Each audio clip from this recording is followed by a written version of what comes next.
Good morning. Welcome to Hobby Evolution, episode 595, closing in on the big 600. Good morning. Happy Tuesday, little card talk Tuesday. I would have given this a better title. However, first sip of the day. However, it was kind of like a last minute. I've got the hottest of hot takes to share with you this morning. So, uh, if I would have had more time, I would have made that the topic of the day in the title. But it came to me just minutes ago. So I'm going to share my hot take, my hobby hot take this morning. Jenny is with us. What is up, Jenny? Ed, good morning. Cliff, Cooter, all in the house. Where's John Keating? I was just, in fact, I was watching John's episode 54, which I think is his latest. Is that correct? Talking about Milwaukee Baseball Palaces Volume 3. And I just, when I had to go live, he was talking about WrestleFest. So I had to pause it when John started talking about WWF WrestleFest. Ed says we love hot takes. What's up, David? George says you got hot takes. I got cold beer. There you go. And I've got hot coffee. Delicious hot coffee. So yesterday, speaking of hot, it's going to be really hot today. I think we're heat index into the 100s, which is significantly warmer than what it's been the last couple days. In fact, it was Sunday morning. I packed. Here's the difference between when I worked in the office and now that I work at home. When I work at the office, I actually pay attention to the forecast. Now that I work from home, I have no idea what the weather's like. In fact, usually I'm wearing. In fact, probably after I end this video, I'll go upstairs and put a hoodie on because it's usually pretty chilly. This is just a t-shirt. So I don't pay attention to the weather. So sometimes I go out and I'm wearing jeans and a long sleeve shirt and it's 80 degrees and it's like, okay, I need to go change. Or as in this past weekend, I only packed shorts and a t-shirt when I went to my buddy's house and it's Sunday morning. It's like 59 degrees. It's like, okay, well, misjudged the forecast. And now today I did because there's like warnings everywhere, 110 degree heat index, don't go outside, whatever. So anyway, so yesterday we had a storm roll through that's going to bring in this big old heat wave. And man, the clouds were rolling. It was really cool. I was like standing at the window, which with lightning strikes, there was actually, when I was coming home from the post office, just a bolt of lightning, just a few miles, who knows how many miles, but looked like a few miles to the west as I was driving westward. So I was watching from the window, clouds are rolling, and it reminded me of growing up. My dad would go out into the driveway, storms would roll in. Now here's the weird thing. I was kind of fascinated with storms, severe thunderstorms, tornadoes, as like a small child. Remember the song Sarah by Starship? My favorite song is like a little kid. It came out when I was like 4 or 5 years old, I believe in 1986. And the chorus, Sarah, storms are brewing in your eyes. Rebecca De Mornay was the female lead in the music video. I would like be glued to MTV as a 5-year-old waiting for Starship's Sarah music video to come on. And it was my favorite song. I would crank it up. Actually, I would have to ask my mom to crank it up if it came on the radio because I was 5. I didn't know how to do that. And I called it the tornado song because at the very end, storms are brewing in your eyes. At the very end, there's like a tornado that rolls in on and it's in black and white. It's very artistic video. So loved it. And then there was a phase that I went through as like a young child, like in grade school. I was deathly afraid of storms. I would go to the bath, like we had like a bathroom and like we just had like a ranch, no basement growing up. And so I guess that would have been like the safest place in the house because it was the like the main bathroom was in the middle of the house. So that probably would have been in a storm, would have been the safest place, hide in the tub. I would go into that bathroom and I would like get a magazine. I would put my Walkman on, my Sony Walkman on, and I was just scared to death of storms. And that probably lasted until I was in like 5th grade, 6th grade. But then as you get into high school, college, adulthood, then I loved storms. My dad would be out, him and the neighbors. It was like King of the Hill. Like I grew up, it was like King of the Hill. It was basically King of the Hill meets Mayberry was my town. And I think most small towns are like that. But they're just standing, drinking their old Milwaukee, looking at the sky, watching the storms roll in. So that's what I felt like yesterday afternoon. Storms are rolling in. We didn't get we actually some parts of the city there were some trees. I was concerned about here I am concerned about my garden. My garden, like the lettuce kind of got blown over a little bit, but nothing terrible. No trees were damaged, at least in our immediate area. I know the city of Madison had some big trees that were taken down. So anyway, that reminded me of how things change as we go through life. What's up in the chat? So we've got, where are we at?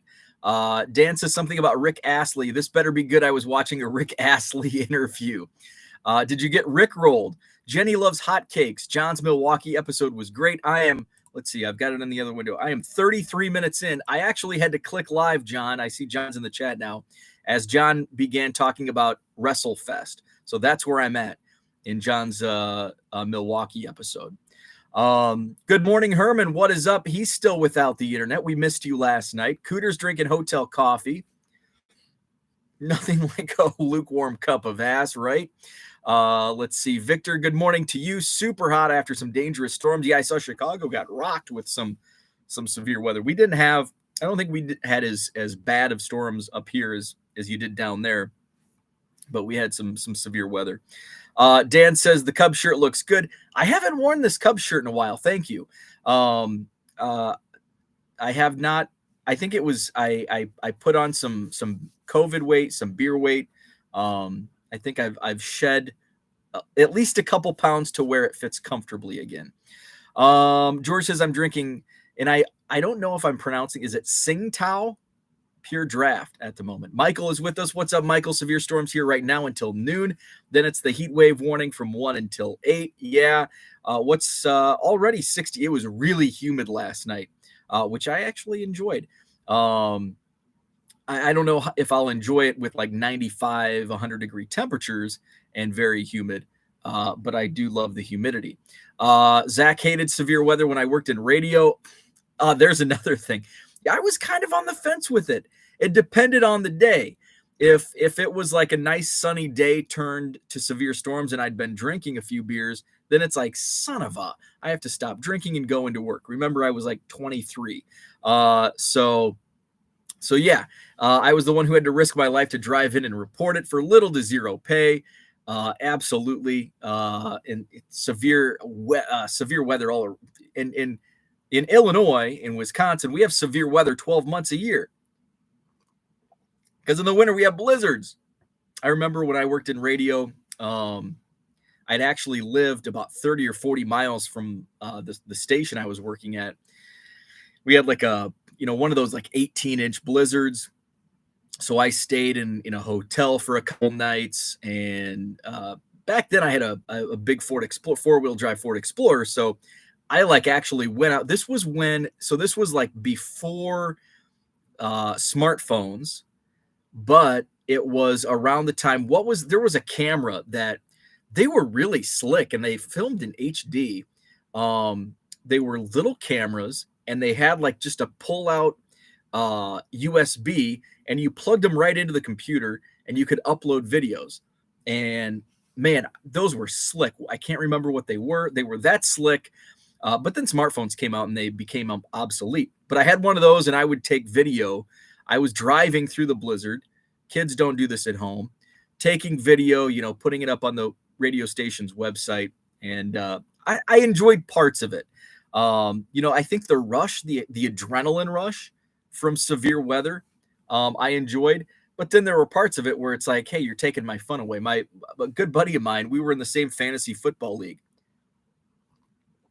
and we had like a rotating basis, and it was his turn in the rotation to report on severe weather. We had severe weather coming in. We were at the bar in Galesburg, Illinois, and finishing up our fantasy draft. Boss calls, and he ignores the calls, and I was basically his superior, and I'm like, Joe, you've got to go in. Like, I can't offend you. I'm here, and other people know that I'm with you. Small town. So he got into some trouble for disregarding his work duties. So those are the times it sucks, but the adrenaline rush sometimes is good. Rich, what is up? Good morning to you. Yes, those days when MTV actually played music, right? Now you've got to go to MTV Classic to get the music videos, which I actually do enjoy quite often, especially sorting cards. I was sleeving up some football cards yesterday afternoon. Had MTV Classic. It was the 90s music videos were on. George says the shirt combo reminds me of the 89 Bowman. Jerome Walton pulled many of that card as a young buck. Loved it. Oh, yeah, the 89 Bowman, Jerome Walton. What a great year. That was probably my favorite year in baseball cards because that was like my coming of age in the hobby, I think, because I started to understand how cards worked and the value of $1. Jenny says that's awesome. Paige and Dina Bean, those are sweet sets. I love the 75, especially. I think I missed a few comments. Oh boy, I missed a whole bunch of comments. I'm glad that you mentioned that. Okay, where are we at here?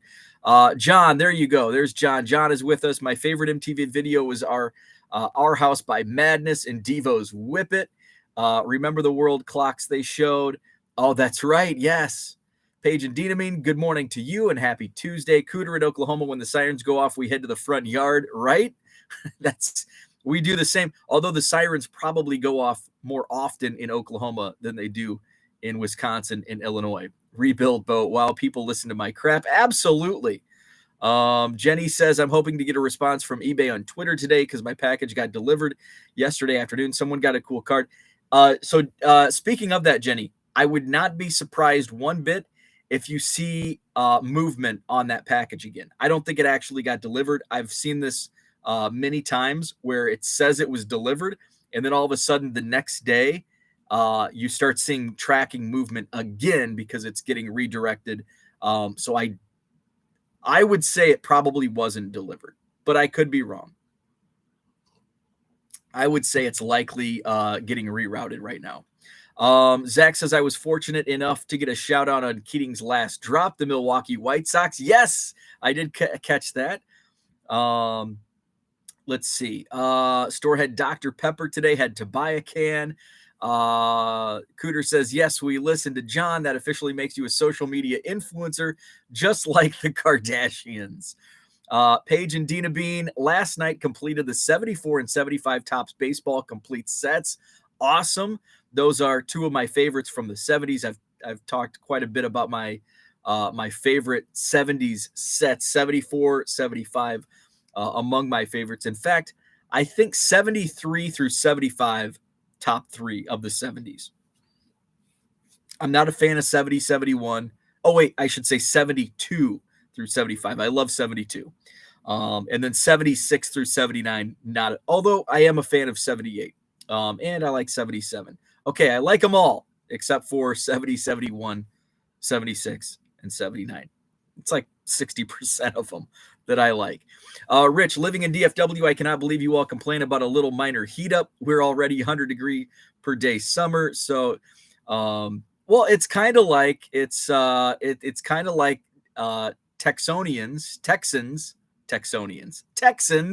complaining about a dusting of snow. Up here, we have to deal with 1.5 feet of snow. You get a little dusting and the world stops. I'm secretly dating Pete Davidson, says John. Why not? Everyone else is. Cliff asks, is that the weird guy on SNL? Yes, and I think he's done. I think he stepped down from SNL. I think he this past season was his last. Let's see. I wish it would snow all day, every day. Hard disagree on that. Hard disagree. I would take 100 degrees every day over snow every day, without a doubt. No questions asked. Cameras are never obsolete. I shoot almost daily on 40 to 70-year-old cameras. That's true. But with these cameras could be obsolete because of the technology. I guess you could still film on them. Yeah, I guess they wouldn't be out. You would just have to, because I think there is a video viewfinder on it. If computers became obsolete, you wouldn't have anything to plug it into. Kind of like VHS tapes. They're not obsolete, but they're getting pretty damn close. Unless you go to the Goodwill and buy a VHS player,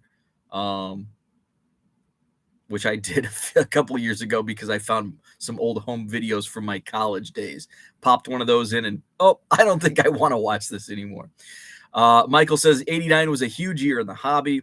In OKC, there's a drinking game based upon the phrases used by weathermen during severe storms. It's like John Nolan Drive, but different. I wasn't even thirsty, Cooter, but here goes. Let's see. I've always wanted to do a chronological podcast about the hobby in 1989. I would definitely be a listener. 3 Prism football blasters and $29.99 online from Target this morning. First time I ever scored Prism from Target in 2 years. Dan, by the way, thanks for the link and thanks for the idea for my hot take of the day. I've got a hot take, and it involves Prism football. Cliff says if it's 100 now, August is going to be rough. Johnny Boy Cards is in the house. What is up? Snow every day is like being forced to have backyard breakers open every package or box you purchase for the rest of your life. I 100% agree with that comment. Good morning, Mark Hoyle. What is up? Bo dropping his sponsor, Goodwill, into conversation. So transparent. They're making new films, so all is good. We'll say that electronic-driven cameras are more of a crapshoot. I prefer no electronics. So I did buy, Yes, I did buy some cards last night. I did open, is what I meant to say. I did open one of my blasters of Bowman U yesterday afternoon. Holy crap, it was a hot box. Not only did I pull 2 refractors outside, I got my 4 pink refractors. I pulled, I think, a yellow number to 75 refractor, and then a base refractor, and then on top of all that, a chrome auto of Jeff Sims. He's the quarterback at Georgia Tech. Big fan of Bowman U, as I have discussed in the past. So that leaves me to my hot take.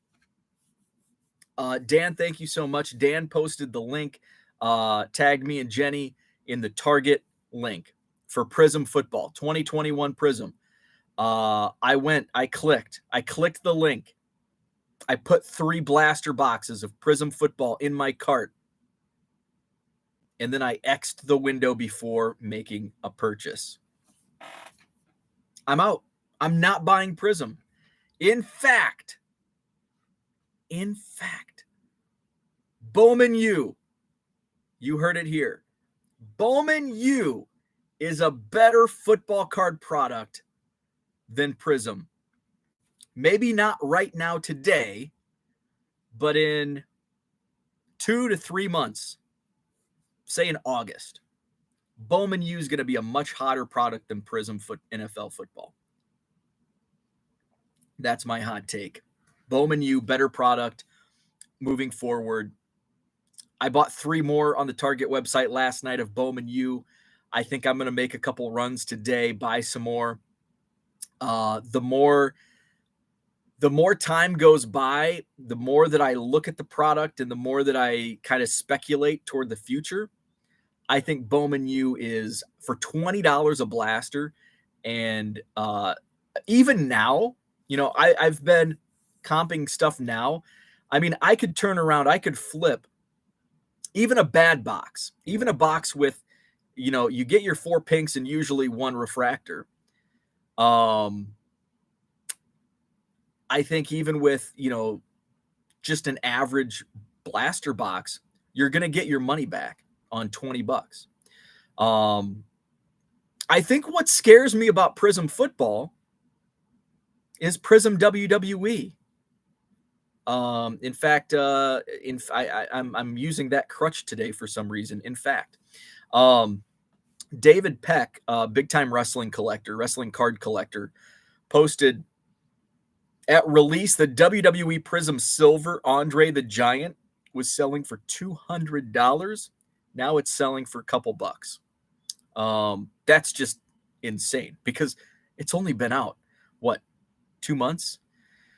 So that scares me. And it seems like and I hate using the crutch, like, oh, they're producing a ton of it, but it just kind of, Panini scares me. Topps doesn't scare me as much with running the presses on cards. Panini does for some reason.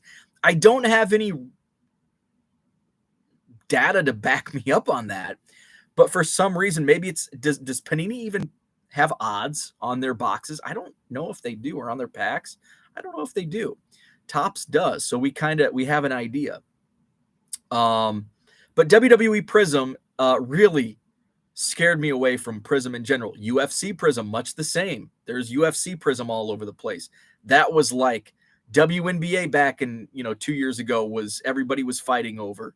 Now all of a sudden these Prism products, they're not quite what they used to be. So that's my take on Prism football. I'm hesitant with it. Now at $30 a blaster, if you want to rip, and I thought, I was going to put 3 in my cart, and my and I've talked about this before, my retail strategy, I'm not going to buy retail just to buy retail. I'm going to speculate on some products. I'm speculating on Bowman U. It's more of a speculation that I think I'm going to be able to make a good profit on buying these blaster boxes, whether I resell them sealed or I just end up ripping them and sell the singles. I think I'll do well either way. And with Prism football, there's probably part of that, but the value, I just don't know if the value is going to be there. It wasn't there in WWE Prism. And yes, it's a very small sample size I had, but when you brought the sample size to people are pulling and what other cards are selling for, it's like, this is just dumb. But I thought about putting Prism football in I put it in my card. I thought about pulling the trigger just to rip it come football season. Sit on a few maybe even rip a blaster when it was delivered, just to do a video and do a break, set 2 on the shelf, wait till September, till football season, and then I've got some Sunday rips for football. But I just didn't pull the trigger. I'd rather put that money, I can buy four blasters of Bowman U, which I'll have more enjoyment ripping. Even in football season, I'll have much more enjoyment ripping Bowman U than I will Prism football. But I'm also a bigger college football fan than I am NFL fan. So I think to each their own, right? So I'm going to go to the chat real quick because I got on a little soapbox there. Let's see. Ed says, just dropped my wife off at the airport for a 12-day stay in North Carolina, house sitting for our daughter. What will I do with all the free time? I have a feeling you're going to look at a lot of cards and watch a lot of YouTube hobby videos. And that sounds awesome. Jenny's working on getting John a sponsor for his YouTube channel. Let's see. Oven Mitts on the hot take. For the hot take, Johnny Boy Card says, QQ. I think that means quick question. A buyer has not received a card that was shipped on June 1st and tracking shows shipped but not delivered. Buyer contacted me asking for status. Do I contact eBay about this? If it's, is it a standard envelope or is it a bubble mailer with tracking? And here's the answer for both. If it's a bubble mailer with tracking, I would open up a lost mail claim. I would respond to the buyer, just say, hey, I'm looking into it. I'll let you know as soon as possible. If it's a bubble mailer with tracking, open a lost mail claim on the USPS website. Usually doesn't go far. That'll buy you a couple days and hopefully it shows up. And hopefully your buyer's cool. I had this happen, 2 years ago, and it was actually surprisingly, like, if it's a small bubble mailer, I can understand getting lost in the mail. I had a poster, and I don't have one nearby. Well, there's a poster too. You can't see it. But anyway, I had a poster get lost for like 6 weeks, and the buyer was super cool. And I'm like, I can give you a refund. He's like, nope, I'm patient. It'll show up.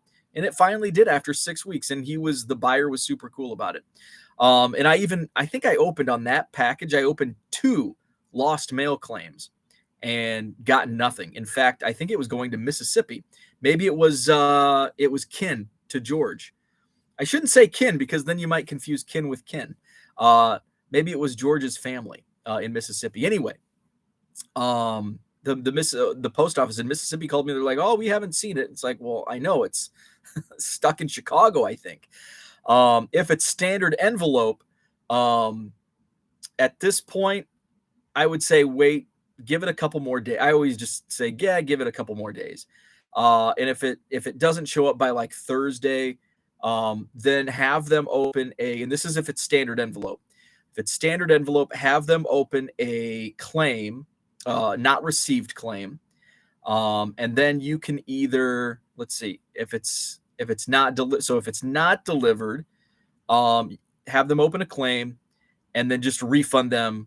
And then 30 days from June 1st, so like July 1st, you can submit an insurance claim. This is, and I have it right on my bookmark, copy, paste. Here is the standard envelope insurance claim form. And then fill this out. So that's if it's standard envelope. So let's see. Have you responded? It is standard. Okay, so it's standard envelope. So just have them open a not received claim.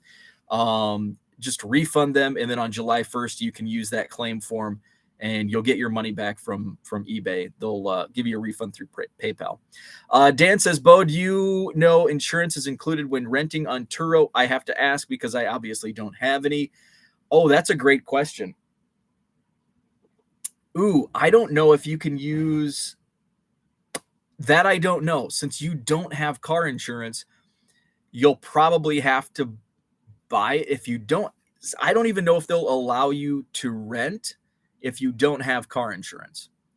Though they may, you may have to pay for it additionally. I'm sure they offer, I know they offer it for like incidentals, and I turned the insurance down. But I know they offer insurance. So I don't know.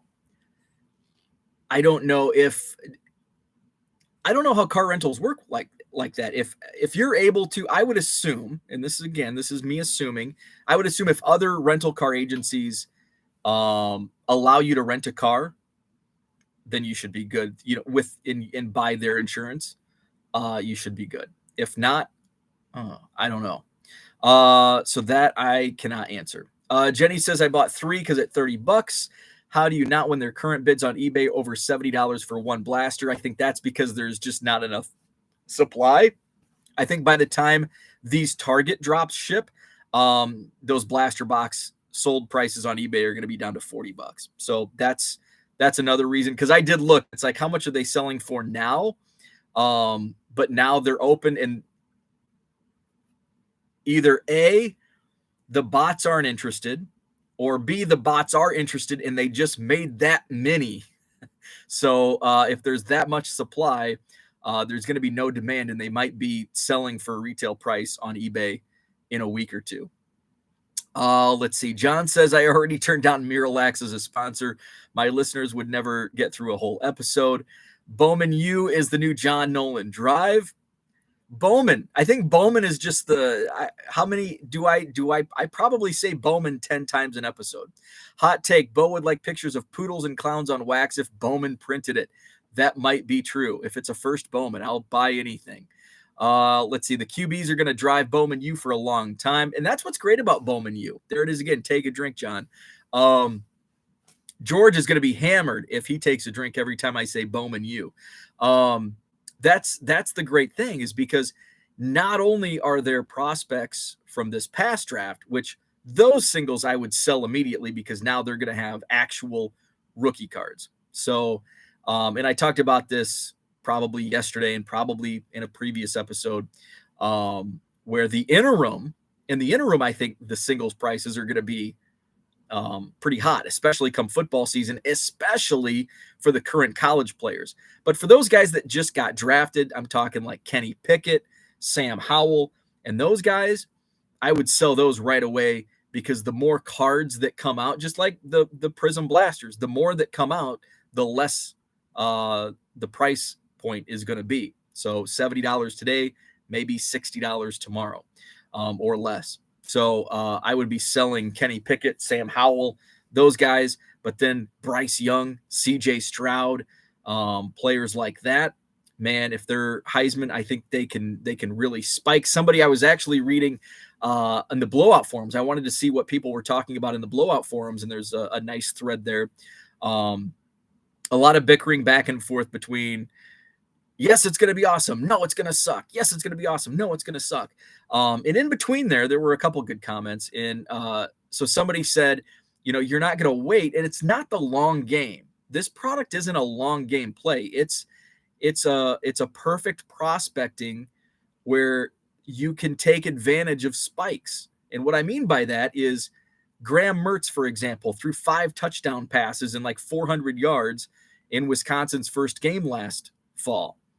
Somebody in the chat and somebody in the blowout forums mentioned that. They're like, I sold a Graham Mertz card for $400 after he threw 5 touchdowns. And now that a few weeks later, when he threw 4 interceptions, that card probably was $100 or $20, whatever. So you take advantage, just like in a guy hits 3 home runs in a playoff game. Hello, Randy Arozarena. All of a sudden, those prices just absolutely spike, but it's not long term. So that's what I like is, we've got a whole college football season of players like CJ Stroud, Graham Mertz, Braylon Allen, and some of those quarterbacks. So that's why I love it. And yes, and there's going to be, like Michael says, there's going to be some, and it's not just this year's that are in this year's product. They're also going to be in college next year. Same with Overtime Elite Basketball. I'm still kind of on the fence on that one. But I think because those players aren't as, highly touted, and Overtime Elite is not an elite basketball league by any stretch of the imagination, but college football is. It's big time, and if you follow sports, you're going to know about some of these guys, especially if they're in the race for the Heisman. Jenny says, Prism will never scare me. 2020 Prism selling for $150 a blaster as of yesterday, and that's last year's product. Prism always going to hold. I agree and I disagree. Last year's Prism has a lot better rookie class. This year's Prism rookie class is very weak. And I think next year's rookie class is going to be, well, actually this year's rookie class, not as weak as what next year's. I keep forgetting we're a year behind. This current Prism product, isn't as bad, but I think the 2020 class was a little better. Prism scares me. I've gotten $40 to $60 in sales off every Bowman U blaster. That is awesome. I've kind of been stashing mine away. I've sold a few singles. I sold like a Spencer Rattler pink refractor for like $6 or $8. I sold another one for like $3 or $4. But a lot of the singles I'm just sitting on until college football season. And I'm sitting on quite a few sealed boxes as well. John says, are we going to call the new company Fanini or Fanatics? Target was out of Bowman Poodle Blasters the last time I was there. Valley of Cards, what is up? Good morning. First episode, love the setup, and I'm not sure about Bowman U, but I'm waiting 90 days at least before I buy any Prism, and I'll only be looking at color lots on eBay. I think that's a good move. That's a good move for the singles market. And I could be way off. Bowman U could suck, and they could be in retail bins in August or September, and Prism could be $150 a blaster in October. But I just, based on what, it's just kind of, my thoughts are kind of from the gut, but also from what we're experiencing in the hobby right now with similar products, with the way things are just kind of, it feels like we're on unsteady ground right now in the hobby as a whole. There was a great, I haven't watched the video, but the title really caught me, and there's I need to take more, instead of Card Talk Tuesday, get a little more creative. I think it was the Sports Card Dad talking about how he's, and his take is exactly how I feel, where he's bearish in the short term hobby, but he's bullish long term. And I think that's like the perfect way to express my own feelings. Like that's kind of how I'm pretty bearish, but I'm still buying. I think now is a great time to buy certain products. I would definitely not be buying slabs right now. Wax is hit or miss. You know, it's kind of like, maybe I'm comparing NFL football Prism too much closely with WWE Prism, because the hype around Prism WWE was so much hype. And leading up to it, it's like I nearly got caught up in that Prism hype. Like, I'm going to buy $1,000 blast. It's the first Prism wrestling product. It's going to be huge. And I'm glad I didn't. And I feel sick buying the 2 blasters that I bought, because for $35, I got $10 in cards out of each blaster. And I think maybe in the market continues to soften, and blasters are still on the shelf. Now, I don't think it's going to be that extreme with NFL Prism, but I don't think it's going to be a $150 blaster next year. And I think the same with Bowman Mega Boxes, where, and it all depends on what's inside. It's all going to depend on, in a Prism product, it's going to depend on the rookie class, and how they play out. And I think we're at both an advantage with Prism football and a disadvantage. We're at an advantage because we know how the rookie class fared, but we're also at a disadvantage because we know how the rookie class fared. There's no speculation. I think a lot of the drive for these new products is that speculatory excitement. I think this guy's a sleeper, and I'm going to scoop up his cards for cheap. And now we don't have that, because the sleeper may have sucked, or the guy that was a sleeper is now not a sleeper, and his cards are, to the moon. So I think we're both at an advantage and a disadvantage. I think the sellers are at a disadvantage and the buyers are at an advantage. And maybe not. And maybe it's vice versa. But I just, that's kind of like what drives the rookie class is going to drive the product. The first Bowman cards are going to drive the product. And I look at like mega boxes. It's like, for a few years, it was a guarantee. You buy a mega box today, and it's going to triple, quadruple in value at this time next year or in 18 months. Well, all of a sudden, they started doubling up production. And we know those production numbers. Now, 2022 to 2021, same amount of mega boxes for Bowman. You look at last year's Bowman mega boxes, they're only selling for about $50. But it was a really weak first Bowman class. This Bowman first class appears, at least quantity-wise, is much stronger. There's a much stronger quantity. I think it's like in the 80s compared to the 20s in first Bowman. Bowman Chrome mega boxes. Now, last year, Bowman Chrome mega boxes, they're selling for about $100. Double what Bowman was. But it's a much stronger first Bowman class in Chrome. Let's see. DR says, I absolutely wouldn't pay overpriced for Prism football, but at $30 a blaster, I'm happy. I am viewing them like you. If Bowman, I'll flip them quicker, hold them for rip either way. And I agree. I think, and I'm not poo-pooing Prism football. I think it's a great rip at $30. I think it's a great speculation at $30. I would rather put my money, if I have $120, if my budget is $120, I'm going to put that into 5 Bowman U blasters as opposed to 4.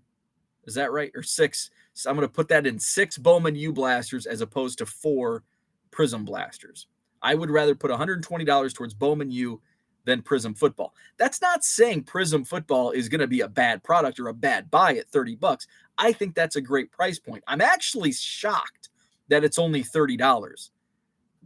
That also gives me a little uneasy feeling about the production numbers. Because shouldn't that be a 35? Everything else has been 35.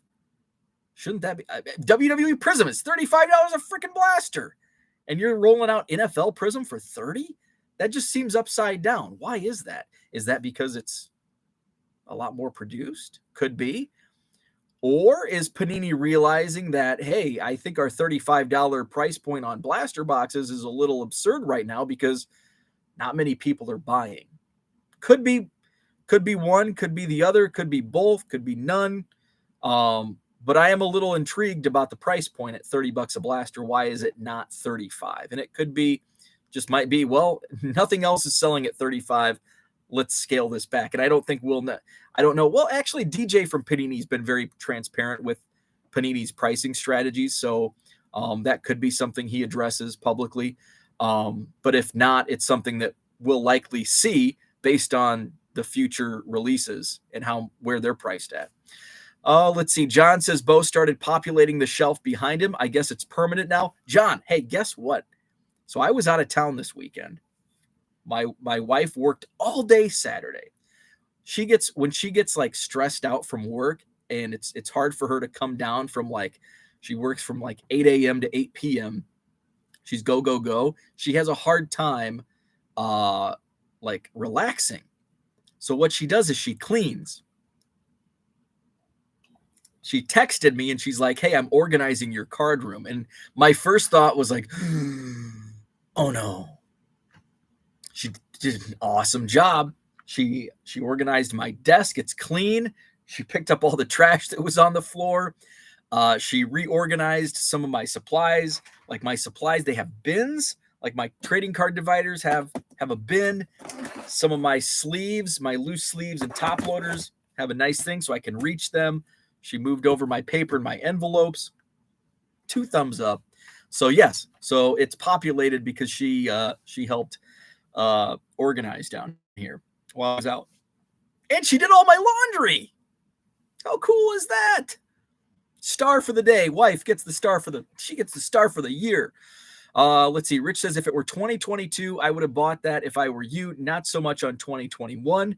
I think there are exponentially more football card collectors than WWE or UFC, in my opinion. Oh, without a doubt. Jenny says totally correct. Dan, football is big. Still not as big as baseball, but it's getting there. I'm thinking Boys of Summer episode is in the works also. Oh, I skipped too far ahead. I think I've missed a whole bunch of chats. Let's see. Oh, nope. Now I scrolled up too far. There we are. John says if the buyer was Crystal Muth, is that how you pronounce that? Muth? Crystal Muth, they won't even notice it's missing. I have a package that has been sitting since May 26th. I hate that. Cliff says my wife came home with a blaster of 2021 Stadium Club. Now I have a new set to collect. Very cool. Stadium Club. If I were to collect a modern set, like if you told me you have to collect a set, it might be Stadium Club just because of the photography that they use. Great set. Plenty of people don't own cards and have no insurance. Credit card insurance covers depending on your card. Otherwise, then you were on the hook personally. Okay, I did not know that. 10 times an episode, he's being generous. He just said Bowman 10 times this minute. That is true. I'm taking a sip while I set up a camera. Going to shoot some Marco cards. Let's see. Bo Math, Jenny. Good morning. What's up, Victor? Good morning to you. And there's much celebrating on John Nolan Drive. It's probably backed up. It's rush hour on John Nolan Drive. The main, is it the main vein or is it the main artery into downtown Madison from the Beltline? Mark says, let's hit up Brockton. Let's see. Prism is going to hold long term if unopened, even after Target ships. 2020 Prism Blaster sold yesterday 150, 2019 at 120, 2018 295. I'm in Boston until Friday. Sox tonight or tomorrow for John. Bo, if you pull any Georgia players, I'd be interested. I've got to Google because that's the one downside to Bowman U. Take another drink, George. That's the one downside is I sometimes you can tell by the because they're all airbrushed. Which, by the way, Michael shared a link, and so Panini has the NCAA license, and I've talked about this in the past. It's like, why haven't we seen current college players in Panini? Because Panini holds the NCAA license, and if they sign a certain player, say, I'm just going to use Graham Mertz because he's local to Wisconsin. So say, and I think actually he does have a deal with Panini. Say Panini signs Graham Mertz to an NIL deal, they can make cards of Graham Mertz. They also have the NCAA license. Does that mean they can put him in a Wisconsin uniform? Since we hadn't seen that, I was assuming there was something contractually with NIL that that couldn't happen. Michael shared a link. Fanatics has signed like 200 college program universities to do NIL products. So then I thought, well, maybe it has to be licensed through each individual university and not the NCAA as a whole. So I wish I knew. And I have several people that I worked in college athletics for 3 years, so that's why I'm taking more interest in NIL deals in these contracts than normal, because working in college athletics, it was something that I always just working around these student athletes. And then also getting sent to the principal's office, which when you work in college athletics, getting sent to the principal's office meant you had to go down and talk to the, gosh, I can't think of the, I've blocked it out because I had to have so many talks with the, basically the rules. Oh my God, it's on the tip of my tongue. Can't think of it. But anyway, so I have an interest in how that all works. I wish I knew.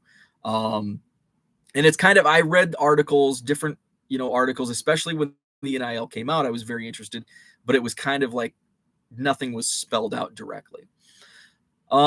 Zach, thanks for jumping on. Have a great day. Jenny says, don't buy slabs right now. They get delivered to Texas when you in Madison.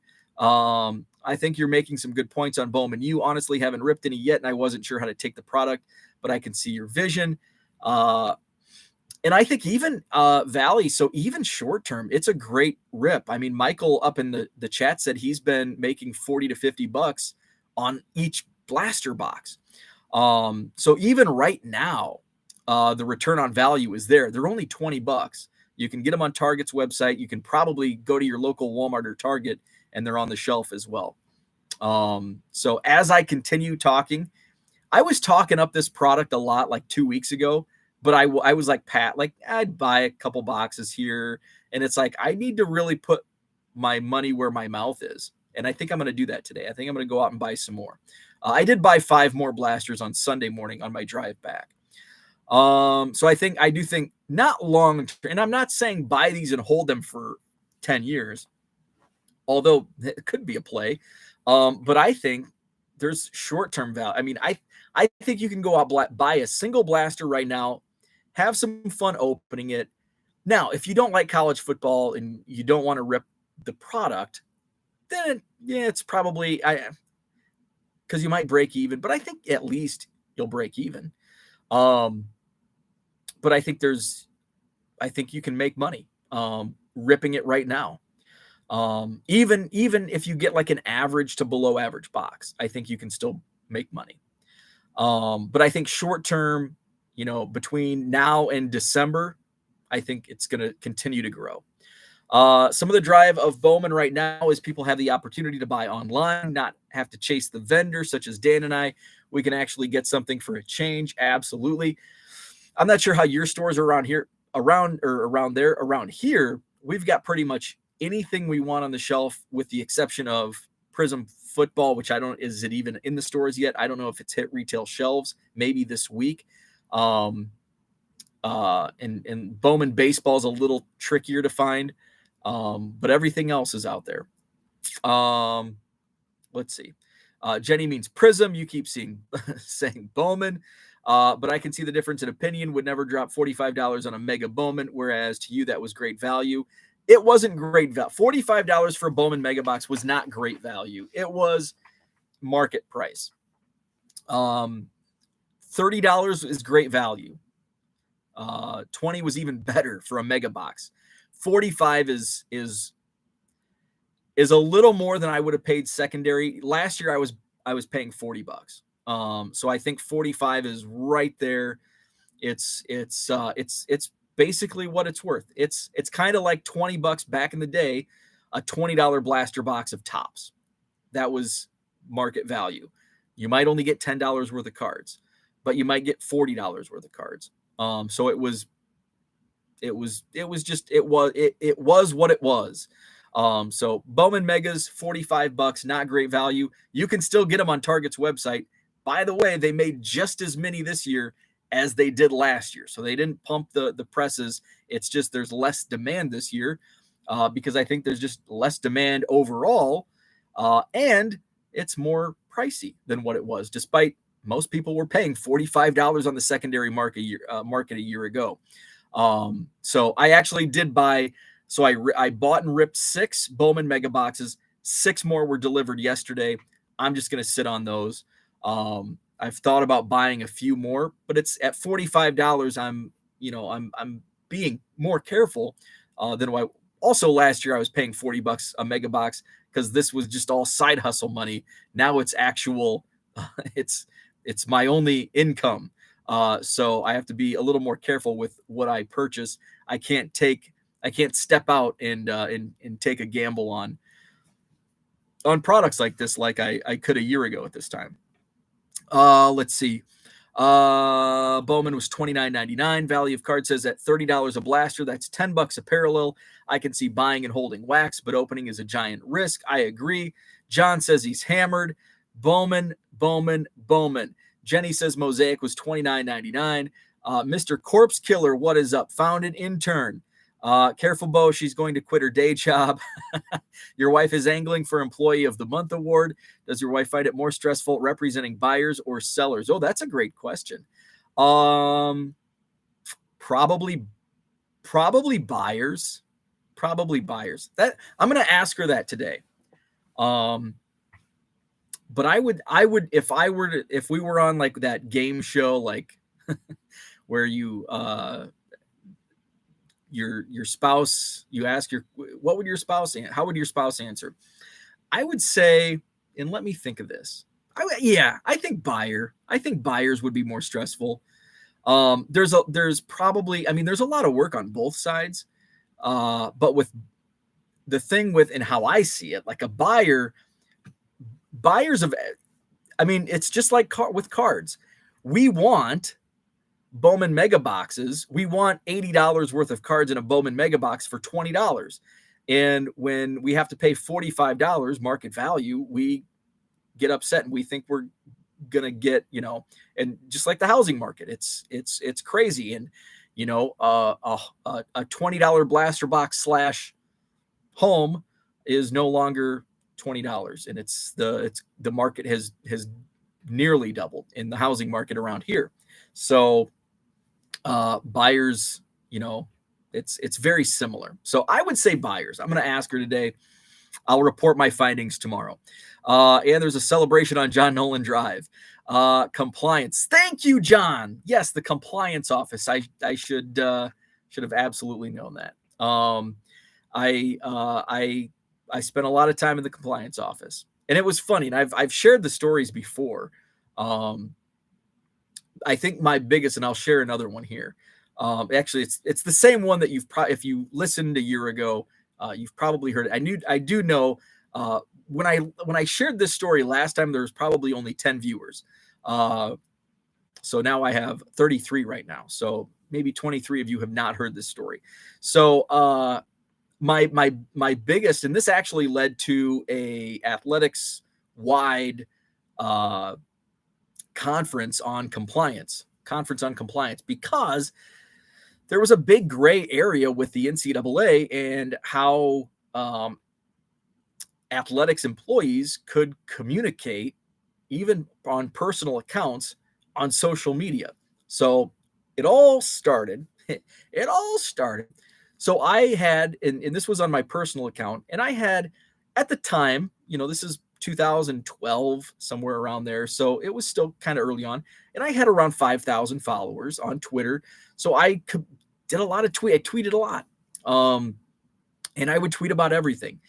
And I started tweeting. And when I was on long bus trips traveling with the football and basketball teams, I would just put a question out there talking about, like, I think I think it all started. The problem stemmed with hair metal. It all started with hair metal. And so what's your favorite hair metal band? And, we get going, and there were several responses, maybe dozens. And one conversation in particular was with the father of a football recruit who was being actively recruited and had not, I think he had verbally committed. He was a running back out of Missouri. And I get a call. I was actually, I worked at both the athletics office and part-time at the newspaper, which is kind of a conflict of interest. And I get a phone call from my boss in the sports information office, our SID, Pat. He calls me and he goes, "Hey, we've got to talk about your Twitter." And I'm like, "Oh gosh, what did I tweet?" I thought I kept it clean. And he goes, "You were talking with," I think the kid's name was Brock. And he goes, it's they called them PSAs, potential student athletes. You were talking with a potential student athlete's relation, father, on Twitter. And I'm like, "Were we talking about football or Western?" And he says, "No." He goes, "Actually, I think it was about music." And I'm like, "Well, why is that a violation?" It was like it's a minor violation. It's not like you lose scholarships. It's just like it's basically a slap on the wrist. You have to self-report to the NCAA, and it's basically just like noted. So I went in and I talked to our compliance director of compliance the next day, and I'm like, "So we were talking about hair metal," and she's like, "I know, it's silly." And I said, "Okay, so I just want to know who I can tweet with." And she goes, "Well, any potential student athletes' relatives are off. You can't speak with them on Twitter." So at the time, I had a friend whose son was kind of a potential Division I, like fringe Division I athlete. And I'm like, "Well, I got a buddy that, like, we've been friends for like 10 years, and I can't like interact with him on Twitter because his son is a potential student athlete." What is a potential student athlete? Well, a potential student athlete is any student between like the ages of 14 and 18 that is not committed. And I'm like, "That's everybody." That's my brother and my sister that have kids in that age range. Like, it,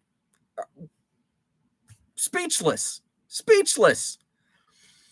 So and the questions I raised, she didn't have answers to, and I don't think anybody in compliance across the NCAA had answers to. So we had this big meeting, and one of our coaches, his dad was like a high school basketball coach that won a championship, and he's like, so my dad wins a state championship. I can't congratulate him online. I have to like make a phone call, and like it's a secret. And they're like, "Well, yeah." So this was 10 years ago, and I'm sure the game has changed, but that wasn't the only time I had to go to compliance for little social media slaps on the wrist. We had another compliance. This was slightly above talking about hair metal with the potential recruits. Dad talking hair metal. I think it was a football banquet, and one of the coaches went up, and I think they were giving the player of the year award for whatever position. And the coach gets up and does his speech, and he's like, I'll never forget, one of his recruiting trips. And, I took him to lunch to Subway, and our SID sitting across from me, and he just goes, "Oh, I got to report that one because you can't take college athletes out to lunch." So that's my interest in especially with the NIL and compliance. Thank you, John. Compliance. It's been 10 years. I used to get the shivers. When the word compliance came up, and I think that's why I forgot the word. Bo spent his college years on double secret probation. Compliance, yes. Department of Circumvention. The Newlywed Game. There you go. I need a second cup of coffee. I'm forgetting all of these names. Low Roller Scratcher. What is up? Long time no see. Any update to your latest Goodwill pallets? Did you put any big hits in your sports cards? I've been listing a bunch. Have I pulled any? So I've pretty much gone through everything now. Nothing to really write home about in the Goodwill pallet. Now just waiting for the next one, which how long's it been? I can look. Because they've been it was 4 weeks, then it was 5 weeks, and I think the most recent pallet it was 6 weeks since the last. So let's see, May 20th was when I bought this one. So probably another 2 or 3 weeks before another one pops up. And you never know, maybe I have a feeling though with the market now, and I was actually on Marketplace last night. It's been a while since I looked at Facebook Marketplace. There's a lot more. There's more bulk than what there was the last couple of years. So I have a feeling that there's going to be more donations here in the coming months. People getting out and just, I'll write it off as a donation. Hair metal is a solution, not a problem. Boom Slang is with us. What is up? So that was what I had for today. My hot take, Bowman U, take another drink. Bowman U is going to be a better product in 3 or 4 months than NFL Prism. That's my hot take. Bowman U greater than NFL Prism. Low Roller says, now you need to sell your latest Goodwill pallet to make your money back. Yeah, and I've put a pretty good dent in what I paid. I haven't made my money back yet, but I will do a bulk sale. I'll probably reach out. The guy that bought my last truckload, I'll probably reach out to him first if he's interested, and if not, I'll put a ad on Marketplace. Tracy is with us. Good morning. Just wrapping things up. So that's what I had to discuss today. I think I am going to go out and about, buy some more Bowman U blasters since I talked so much about it today and a little bit yesterday. My hobby hot take. So that's about all I had for today. So we'll be back at it tomorrow morning, 7 a.m. Central. Oh, by the way, I teased it yesterday. Watch my latest video. I spent $100 on 100 cards. I comped one of the cards this morning, and it sells for about $15. I bought them. I paid $1 per card, a lot of autographs, and not like the crappy 2008 Elite Extra Edition. We're talking like Topps Chrome rookie autos, first Bowman Chrome autos, Bowman autos. So a lot of good stuff. Some football rookies that I'll probably just sit on until August. There's a Kobe, I think an MJ, couple Trouts. So they were, I mean, at $2. And here's a little backstory. I think TD Sports Cards, I don't know if he's in the chat right now, but he made a comment. You know, most of these were good deals, and here was some of them I wouldn't have bought even probably at $1, but I said I'll buy. The deal was 100 cards for $100 because they were all marked at $2. So that was the deal. So by the time I got to like 85 cards, I had to really start pulling some cards, and it's like, I don't really want this at $1.